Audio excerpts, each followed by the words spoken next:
Once upon a time, in a busy city filled with towering skyscrapers and shiny cars, there lived a young man named Alux. Alux wasn't born into a wealthy family, but he had big dreams. He had always heard stories about successful people like Warren Buffett, who seemed to have endless time and money, and he wondered how they made it all work. One evening, while Alux was sitting in a cafe sipping his coffee, he overheard a conversation between two business people sitting at the table next to him. One of them was saying, "The rich don't just think about earning money, they think about how their time is spent and how it can generate lasting value."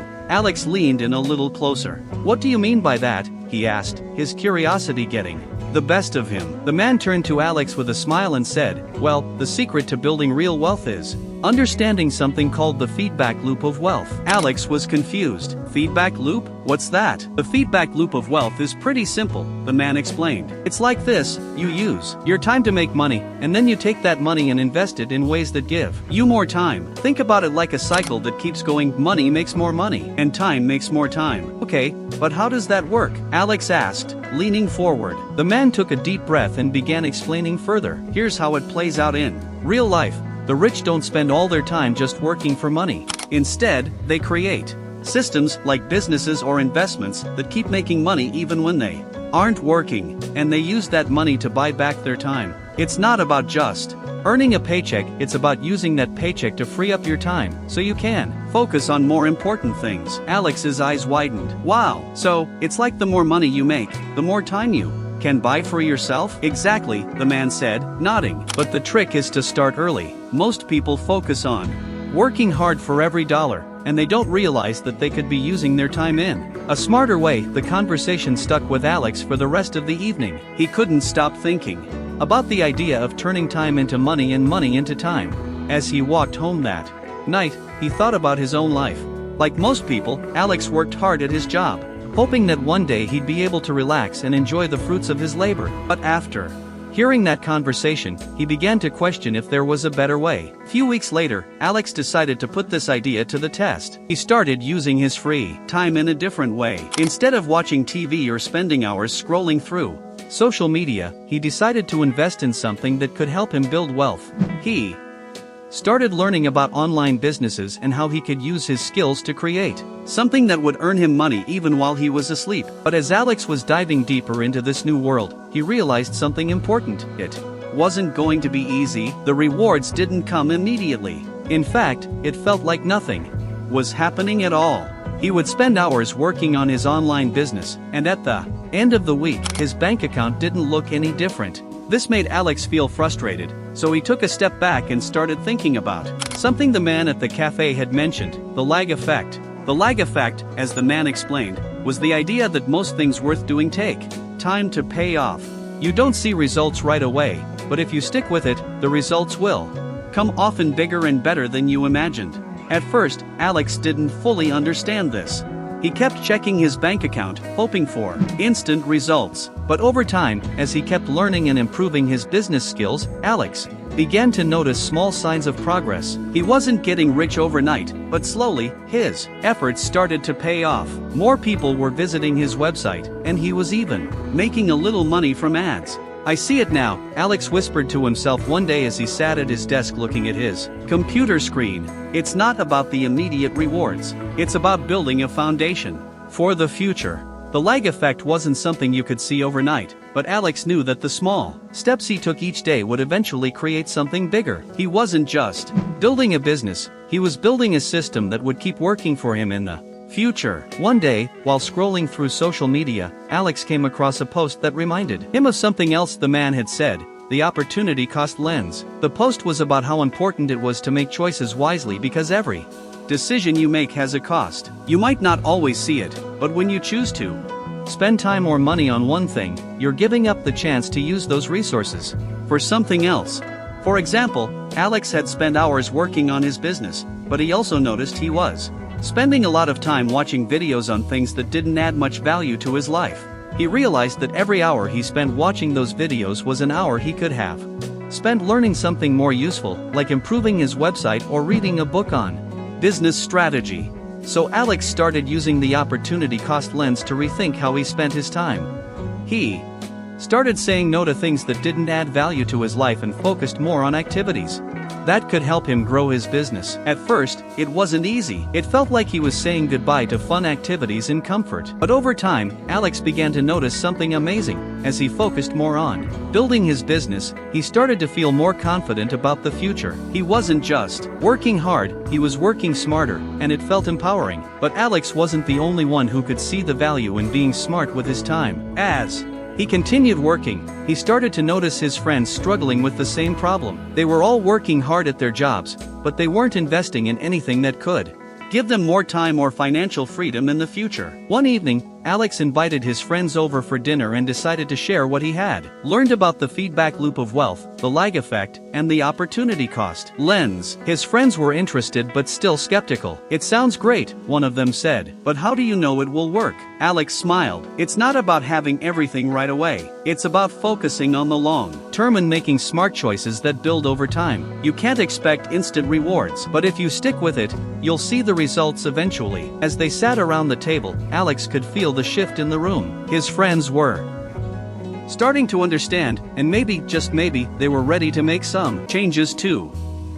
The cycle of time and money, a story of wealth and growth. Continuing from where we left off. As Alux shared his new insights with his friends, he could see their minds churning with new ideas. They were starting to think differently about their time, money, and the effort they put into everything. But even though they were intrigued, they still had questions. One of his friends, Jason, raised his hand halfway through their conversation. "Hold on a second," Jason said. "You're talking about making smarter decisions with our time and money, but what about all the other options we have? I mean, there's so much out there to choose from. How do we know what's worth focusing on?" Alux smiled, glad that his friend was starting to dig deeper. "That's a great question, Jason.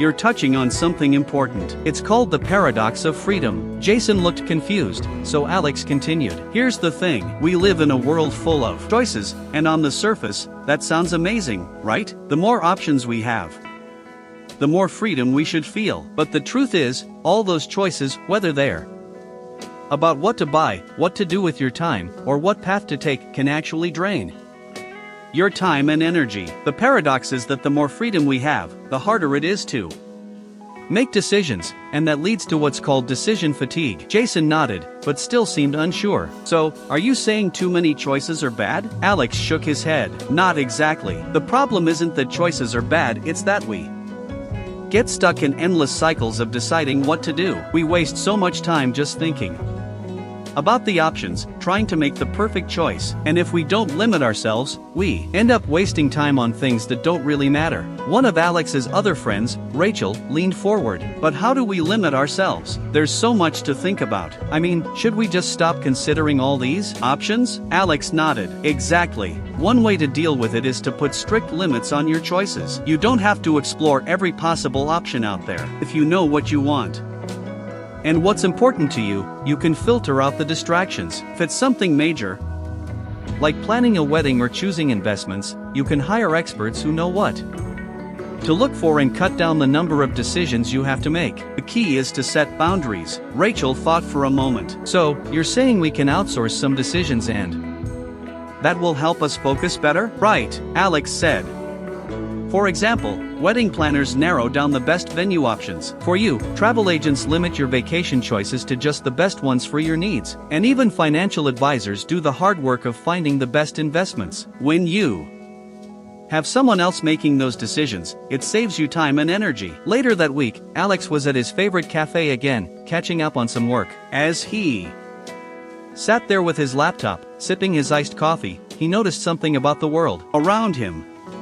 People were constantly distracted. He could see them scrolling through their phones, looking at endless options for what to buy, where to eat, and how to spend their time. The paradox of freedom was everywhere. Everyone was overwhelmed by choices, and most of them weren't making the best use of their time. He thought about his friends again and how their minds were racing with possibilities. He felt a sense of urgency to help them make smarter decisions. He had learned about limiting choices, but there was another challenge they were facing: the pressure of what society expected from them. One afternoon, while Alux was at home, he received a text from his friend Maria. She had been struggling with society's expectations, especially when it came to how she spent her time and money. Her message read, Hey, Alex, I've been thinking a lot about what you said. Society tells us to buy all these things to live a certain way, but none of it really feels right. What do you think?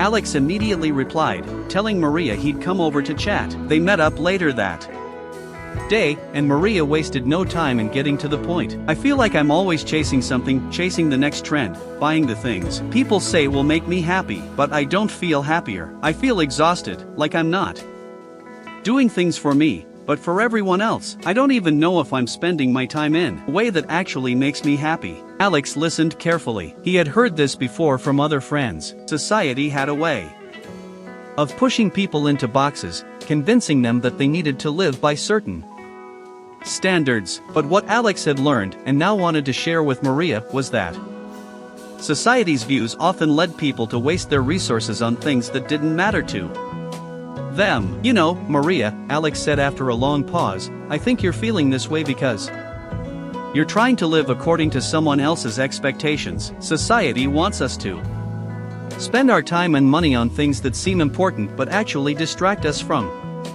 our own goals. But you have to remember that your values matter more than what society thinks you should do. Maria looked at him, intrigued. What do you mean by that? Well, Alex continued, when you let other people's opinions guide your choices, you end up wasting your time and money on things that aren't in line with who you are. Society tells you what success looks like, but you need to define success for yourself. Take Dolly Parton, for example. She faced so much criticism when she started her career. Country music stars were supposed to be reserved and humble, but Dolly didn't care about fitting in. She built her own unique style, and eventually, people came to appreciate her boldness. She followed her values, not society's rules, and look at where it got her. Maria smiled. I never thought of it like that. So, I need to stop trying to be what other people want me to be? Exactly, Alex said. When you stick to your values and focus on what truly matters to you're in control. Sure, people might push back at first, but eventually, they'll respect you for staying true to yourself. Later that evening, Alex received a call from his friend Jason. Jason had been thinking about everything Alex had shared with him, and now he had a new question. Hey, Alex, I've been wondering, what if I took on a second job? I know people say it's not a good idea, that it's a sign you're failing or something, but maybe it's not about failure, it's about having more control over my future, right? Alex smiled as he picked up the phone. He had been waiting for this moment, knowing that Jason was on the verge of a breakthrough. Exactly, Alex replied. People often look at second jobs as a sign of desperation, but it's actually one of the smartest ways to create security and freedom for yourself. When you have an extra source of income, you're not relying on just one paycheck. It also gives you more options. You can start to invest or save in ways that will help you create wealth. And the best part? You get to choose a part-time job that you enjoy. It doesn't have to feel like a burden. Jason was quiet for a moment. So, you're saying his second job could actually be freeing, not limiting? Alex nodded. That's exactly it. It's about having more control over your time and money. And when you feel secure in your finances, you're less stressed and can focus on growing in other areas of your life. Second job doesn't have to be something you hate. It can be something you're passionate about or something that gives you peace of mind. Jason seemed to have found a new perspective. You're right, I always thought I was supposed to avoid having two jobs, but maybe it's the opposite. Maybe that's the key to feeling more SEC. The conversation continued to unfold as Alex and his friends discussed new ideas on how to master time and money. Jason and Maria had made real progress in rethinking their habits, but now Alex could see that they needed to dive even deeper. The next few rules he wanted to share with them were all about maximizing the time they had, and making sure they used every hour in the best possible way. It was a Saturday morning when Alex sat down with his friends again, this time at a cozy cafe on the corner of Main Street. As the sun streamed through the windows, Jason took a sip of his coffee and looked over at Alex with a curious expression. Alright, I've been thinking about this whole energy thing, Jason began. You mentioned earlier that time isn't the same for everyone, and I get that we all have different levels of focus, but how do we actually figure out when our peak energy hours Alex leaned back in his chair and nodded. That's a great question. You see, not all hours of the day are created equal. Your energy, focus, and creativity actually change throughout the day. The secret is learning to identify when your mind and body are at their sharpest, and then using that time for your most important tasks. Jason looked puzzled. So, you're saying that the time I feel most productive in the morning is better for certain tasks, while the afternoon is better for others? Exactly. Alex said with excitement. You're spot on. Think about it. Research on circadian rhythms, the natural cycles your body goes through during the day, shows that we all have peak moments when we're most energized and focused. For many people, that's in the morning, right after they wake up and their minds are fresh. That's the time to tackle your most difficult tasks, the ones that require real brain power, like solving problems, strategizing, or writing. Jason's eyes lit up. So, I should try to do my hardest work first thing in the morning, while I'm at my best? Exactly. Alex said, when you focus on high-energy tasks during your peak energy hours, you'll see your productivity skyrocket. After that, as your energy starts to dip, you can move on to simpler, more routine tasks that don't require as much concentration. Maria, who had been quietly listening, suddenly perked up. But what if I'm not a morning person? What if my brain wakes up later in the day? Alex grinned. Great point, Maria. Some people are naturally night owls, and that's totally fine. The goal is to find your own rhythm, figure out when you feel the most energized and sharp, and protect that time for your most important work. It's about knowing yourself and working with your natural energy cycles, not against them. Maria nodded thoughtfully. So, this is about learning to manage my energy just as much as managing my time? Exactly. Alex said, once you start understanding when you're at your best, you can be more intentional with how you use your time, and you'll be able to get more done with less effort. The group continued their discussion as they sipped their drinks, and Alex could tell that his friends were starting to feel more confident in their ability to organize their time effectively. But as the conversation moved forward, Alex realized there was another aspect to managing time and money that he needed to address. It had to do with stopping the habit of doing everything yourself. Later that day, after their cafe hangout, Alex got a call from Rachel. She had been thinking a lot about how to improve her time management, and she was starting to realize that she was still spending too much time on tasks that didn't really require her attention. Hey, Alex, I think I finally get it, Rachel said, sounding relieved. I've been running around trying to do everything on my own, like scheduling my meetings, handling the grocery shopping, and cleaning my place, and it's exhausting.